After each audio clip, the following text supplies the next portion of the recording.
안녕하세요. 나이콜라 코퍼레이션의 최근 챕터 11 파산 신청은 전기 자동차 분야에서 중요한 순간으로 이 역동적인 분야에서 많은 신생기업이 겪고 있는 고유한 어려움을 뚜렷이 상기시켜줍니다.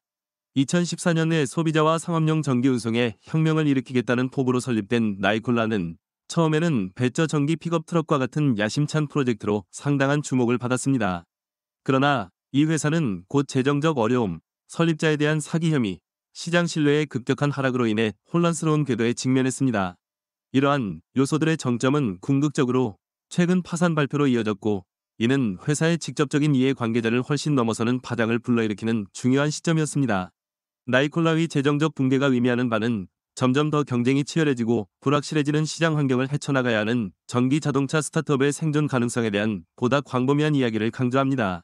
재무 공개에 따르면 나이콜라는 10억 달러에서 100억 달러에 이르는 상당한 부채에 직면해 있지만 현금은 4,700만 달러에 불과합니다. 이러한 불안정한 상황은 청구를 기다리는 수천 명의 채권자 사이에 회사를 위치시키며 업계 전체의 어려움을 반영하는 변동성의 그림을 그립니다. 나이콜라가 챕터 11 신청으로 전환한 것은 회사의 운영상의 장애물을 강조할 뿐만 아니라 EV 부문이 치열한 경쟁과 재정적 압박 속에서 지속 가능한 성장과 씨름하고 있는 상황에서 다른 회사들에게 경고의 메시지를 전합니다. 게다가 니콜라의 몰락으로 인한 도미노 효과는 전기 자동차 산업 전체에 반향을 일으켜 투자자와 이해관계자들 사이에서 불안정성과 주저함을 심화시킬 것으로 예상됩니다. 여파가 전개됨에 따라 기술 혁신, 협업, 빠르게 변화하는 소비자 환경에 의존하는 니콜라와 다른 스타트업의 미래를 둘러싼 시급한 의문이 제기되고 있습니다. 전기 트럭 부문이 성장할 준비가 되면서 적응과 전략적 기동이 필수적이며 업계 관계자들은 진화하는 시장에서 관련성을 유지하기 위해 자금 조달 전략, 운영 모델, 협력적 접근 방식을 재평가해야 합니다. 나이콜라의 파산 신청 자세한 개요. 니콜라의 재정적 어려움에 대한 연대기. 한때 전기 및 수소트럭 시장에서 두각을 나타낸 나이콜라 코퍼레이션은 일련의 재정적 좌절에 직면했고, 이는 최근 챕터 11 파산 신청으로 이어졌습니다. 2014년에 설립된 이 회사는 소비자 및 상업용 전기 자동차 시장을 혁신한다는 야심찬 목표로 빠르게 주목을 받았습니다. 주목할 만한 발표 중 하나는 수소 연료전지 파워트레인 옵션을 약속한 혁신적인 전기 픽업 트럭인 배저를 공개한 것이었으며, 2020년에는 제너럴 모터즈와의 상당한 협력을 포함하여 파트너십을 유치했습니다. 그러나 이러한 궤적은 2022년에 유죄 판결을 받은 당시 CEO인 트레버 밀턴에 대한 심각한 사기 혐의 이후 극적인 하락세를 보였습니다. 이 중요한 사건은 나이콜라의 평판과 시장 신뢰를 심각하게 손상시켰고, 회사는 배저 프로젝트를 취소하고 상업용 트럭 운송에만 전념하게 되었습니다. 2022년에 첫 전기 세미트럭을 인도했음에도 불구하고 수익성으로 가는 길은 애매한 것으로 드러났으며, 재무보고서에 따르면 나이콜라는 장기 부채가 무려 2억 7천만 달러에 달하는 데 비해 현금은 2억 달러에 불과했습니다. 임박한 재정적 어려움의 징후가 나타나자 회사 주가는 1달러 이하로 폭락하여 임박한 파산 결정의 무대를 마련했습니다. 공식 파산 신청은 나이콜라 경영진의 개인적 실패일 뿐만 아니라 전기 자동차 산업의 중요한 사건이기도 합니다. 법원 문서에 따르면 나이콜라는 현금 4,700만 달러에 불과한 재정적 지위를 유지하고 있으며 부채는 10억 달러에서 100억 달러 사이로 추산됩니다.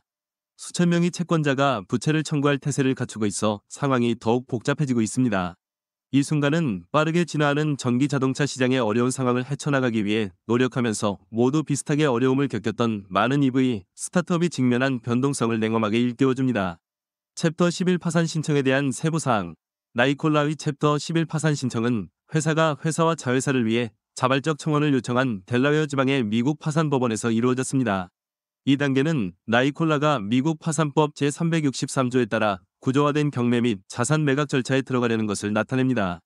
이 회사는 또한 파산 상황을 헤쳐나가는 동안 제한된 운영 역량을 유지할 수 있도록 하는 일련의 관례적인 첫날 모션을 제출했습니다. 이러한 모션 중에는 판매 절차 동안 직원 지원을 계속하고 기존 트럭의 운영을 유지해달라는 요청이 있습니다. 나이콜라는 2025년 3월 말까지 HYLA 수소 연료 서비스와 관련된 운영을 수행하고 그 이후에도 이러한 서비스를 계속할 파트너를 찾을 계획입니다. 이러한 활동에 약 4,700만 달러를 사용할 수 있는 나이콜라는 이해관계자를 위해 자산의 가치를 극대화하는 것을 목표로 하는 청원 후 매각 절차를 구현하는 데 집중하고 있습니다. 회사 경영진은 자본을 조달하고 부채를 줄이고 대차 대조표를 정리하기 위한 협력적인 노력에도 불구하고 시장 상황의 엄청난 압력으로 인해 이러한 전략이 불충분하다고 표명했습니다. 그 결과 챕터 11 파산 신청은 이사회의 합의에 따라 이루어졌으며 운영을 질서 있게 축소할 수 있는 자산의 구조적 매각을 우선시했습니다. 이 절차를 통해 전략적 및 재무적 관심 구매자는 나이콜라 자산에 대한 구속력 있는 제안을 할 수 있으며 해당 자산은 부채와 특정 부채 없이 자유롭게 매각됩니다. 회사 운영 및 직원에게 즉각적인 영향. 나이콜라의 파산 신청이 운영 및 직원에게 미친 즉각적인 영향은 깊었으며 이는 기업 재정난의 가혹한 현실을 반영합니다. 회사가 챕터 11 절차로 전환함에 따라 회사는 특히 현장에서 기존 트럭을 유지 관리하고 HYLA 연료 공급 운영과 관련하여 제한된 서비스를 계속 제공할 것이라고 밝혔습니다.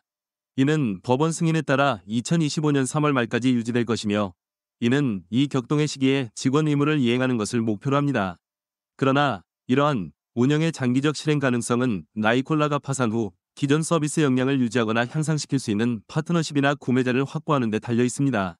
게다가 수천 명의 직원이 자산 청산으로의 전략적 전환뿐만 아니라 회사의 시장 지위가 전반적으로 하락함에 따라 일자리에 대한 불확실성에 직면해 있습니다.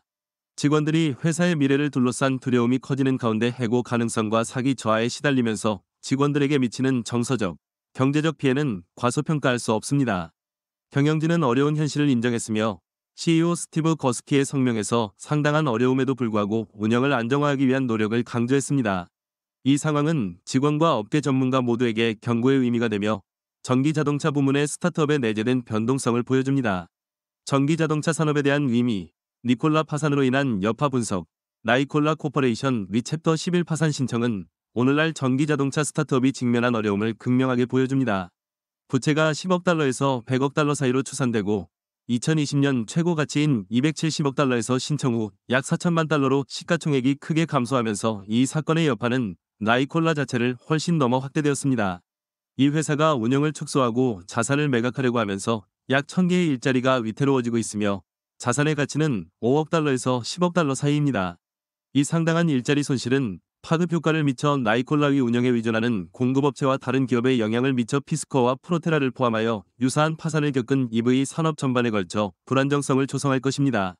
더욱이 니콜라의 하락은 수많은 신생기업이 증가하는 재정적 압박에 맞서 어려움을 겪고 있는 EV 시장 내의 더 큰 추세를 반영합니다. 이러한 현상은 창업자 트레버 밀튼의 사기 유죄 판결에서 볼 수 있듯이 저조한 실적과 스캔들에 직면하여 시장 역학과 투자자 감정이 어떻게 빠르게 변할 수 있는지를 보여줍니다.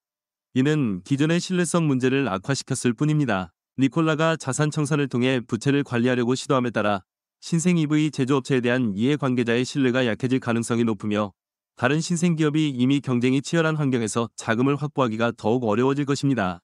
이 이벤트가 더 광범위한 산업 동향을 반영하는 방식, 나이콜라의 파산은 전기자동차 산업 내의 더 광범위한 추세를 상징하는데 야심찬 신생기업들이 상당한 경쟁과 진화하는 소비자 기대 속에서 운영을 확장하는 복잡성을 헤쳐나가는데 종종 실패합니다.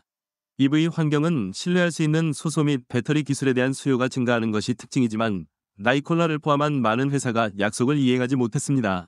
나이콜라가 제너럴 모터즈와 같은 유명 파트너십을 맺었고 궁극적으로 약속을 이행하지 못한 것은 성숙과 기술적 신뢰성에 여전히 크게 의존하는 산업에서 협업의 불안정한 본질을 보여줍니다.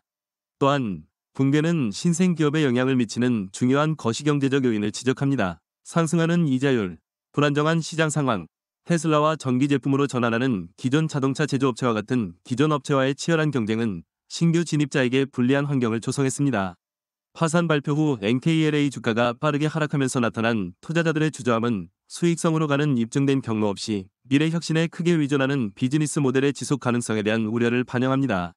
따라서 니콜라의 상황은 불확실성이 가득한 산업에서 건전한 거버넌스와 실제 운영 역량의 중요성에 대한 투자자와 업계 이해 관계자에게 중요한 교훈이 됩니다. 투자자 신뢰와 미래 자금 조달에 대한 잠재적 영향. 나이콜라의 파산은 전기자동차 시장 전체의 투자자 신뢰에 지속적인 영향을 미칠 것으로 예상됩니다. 한때 이 부문의 잠재적 리더로 불렸던 회사의 극적인 몰락은 젊고 혁신적인 회사에 투자하는 것과 관련된 내재적 위험을 강조합니다. 파산 발표 후 NKLA 주가가 거의 50% 하락하면서 주요 주가 하락으로 인해 많은 투자자가 새로운 전기 자동차 벤처에 대해 보다 신중한 접근 방식을 채택할 가능성이 높으며 이는 아직 개발 초기 단계에 있는 다른 스타트업의 미래 자금 조달 기회에 영향을 미칩니다. 게다가 니콜라의 사례는 이전에 전기 자동차 시장을 둘러싼 과대 광고에 매료되었던 잠재적 투자자들을 막을 수 있습니다. 이 사건은 모든 신생기업이 산업의 엄격한 요구사항을 견뎌낼 수 있는 것은 아니라는 것을 냉엄하게 상기시켜줍니다. 특히 지속 가능한 사업 모델이 부족하거나 운영상의 어려움에 직면했을 때 더욱 그렇습니다. 따라서 이러한 여파로 인해 벤처 캐피털리스트와 사모펀드 회사는 투자 전략을 바꾸어 입증된 실적이 있는 기존 회사나 견고한 재무 건전성을 보여주는 회사에 집중할 수 있습니다. 결과적으로 이러한 주의는 전기 자동차 부문의 혁신 생태계를 방해하여 기술 발전과 더 깨끗한 교통수단으로의 전환을 늦출 수 있습니다. 나이콜라와 EV 부문의 미래, 파산 후 니콜라의 전망, 나이콜라 코퍼레이션 이 파산 절차에 돌입하면서 당장의 미래는 어려워 보입니다. 이 회사는 기존 차량에 대한 최소한의 지원 서비스를 유지하려고 시도하면서 자산을 경매할 계획을 시작했습니다. 부채가 10억 달러에서 100억 달러 사이이고 현금 보유액이 4,700만 달러에 불과한 나이콜라는 앞으로 힘든 길을 마주하게 됩니다. 파산 절차는 회사의 남은 가치를 보호하는 동시에 지적재산권과 기존 차량 기술을 포함할 수 있는 자산에 관심이 있는 잠재적인 매수자에게 기회가 될 것으로 예상됩니다. 그러나 설립자의 형사 고발과 이전의 재정관리 부실로 인한 평판 손상으로 진지한 투자자들의 관심이 상당히 감소했습니다. 또 다른 전망은 나이콜라의 무공해 차량 기술에 대한 엔지니어링 이점에 있습니다.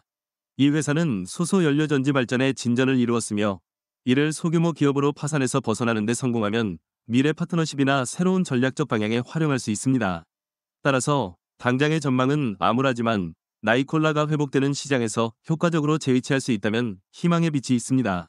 EV 시장의 나머지 참여자들의 전략에 대한 잠재적 변화, 나이콜라의 파산은 전기 자동차 부문에 더 광범위한 영향을 미쳐 다른 회사들이 전략을 제고하도록 촉구하고 있습니다. 스타트업과 기존 업체 모두 시장 압력이 높아지는 더욱 어려운 운영 환경에 대비함에 따라 재정적 지속 가능성에 대한 예리한 조사가 예상됩니다. 회사는 시장에서 가장 회복력이 강한 부문에 집중하여 보다 간소한 운영 모델로 전환할 수 있습니다. 여기에는 위험과 리소스를 모두 공유하기 위해 기존 자동차 제조업체와의 협력을 확대하는 것이 포함될 수 있습니다. 이러한 파트너십은 또한 제조 및 유통을 위한 확립된 인프라가 있는 커뮤니티에 대한 액세스를 해제하여 비용을 완화하는 동시에 혁신을 촉진할 수 있습니다. 게다가 이 사건으로 인해 제조업체는 시장 전략을 제고하여 야심적이지만 재정적으로 불안정한 프로젝트보다 점진적인 발전을 선호할 수 있습니다. 투기적 혁신보다는 입증된 기술에 중점을 두는 것이 새로운 표준이 될 수 있습니다. 이러한 전환은 궁극적으로 EV 시장에 대한 소비자 신뢰를 높이는 동시에 성공적으로 적응하는 회사의 주가 변동성을 줄이는 데 도움이 될 수 있습니다. 전기트럭 부문의 장기 전망. 전기트럭 부문은 현재 나이콜라의 파산 이후 불확실성에 직면해 있지만 장기적으로 상당한 성장 잠재력을 보유하고 있습니다. 탄소 중립성에 대한 글로벌 강조와 디젤 배출에 대한 엄격한 규제는 전기트럭이 인기를 얻을 수 있는 비옥한 토양을 조성합니다. 그러나 이러한 잠재력의 실현은 기술의 발전과 충전 인프라 부족 및 생산 확장 과제와 같은 기존 장애물을 극복하는 데 달려 있습니다. 시장은 배터리 기술에 중점을 둔 투자와 혁신이 증가하여 전기트럭의 주행거리가 늘어나고 운영비용이 절감될 가능성이 높습니다. 게다가 연료 가격 상승과 환경적 책임에 따라 전략을 재평가하는 차량 운영자는 전기트럭에 대한 수요를 촉진할 수 있습니다. 이러한 변화 속에서 효과적으로 입지를 굳힌 기업은 소비자 선호도가 변화함에 따라 상당한 시장 점유율을 차지할 수 있습니다. 미래의 혁신에는 전기자동차와 스마트 라우팅 기술을 결합하여 고객의 운영 효율성을 향상시키는 통합 물류 솔루션도 포함될 수 있습니다. 전반적으로 전기트럭 부문은 단기적으로 상당한 혼란을 겪을 수 있지만 지속 가능한 운송 솔루션에 대한 의지가 커지면서 장기적 전망은 낙관적입니다. 마무리에 해당 섹션을 클릭하면 참고 문헌으로 사용된 문서를 볼 수 있습니다. 나이콜라 코퍼레이션의 파산은 전기자동차 산업에 내재된 지속적인 과제를 강조하는 중요한 전환점으로 작용합니다. 이는 재정적 불확실성과 운영적 압박이 가득한 환경에서 혁신을 위해 노력하는 신생기업의 야심찬 포부와 관련된 위험을 생생하게 보여줍니다.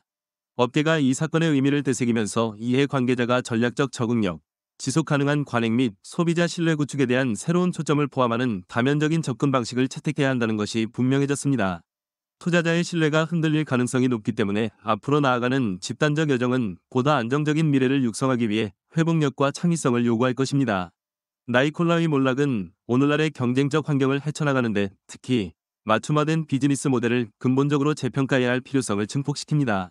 EV 분야의 미래 플레이어는 비전적인 기술 발전뿐만 아니라 투자자와 대중 모두에게 신뢰를 심어주는 실용적이고 수익 중심적인 전략을 우선시해야 합니다.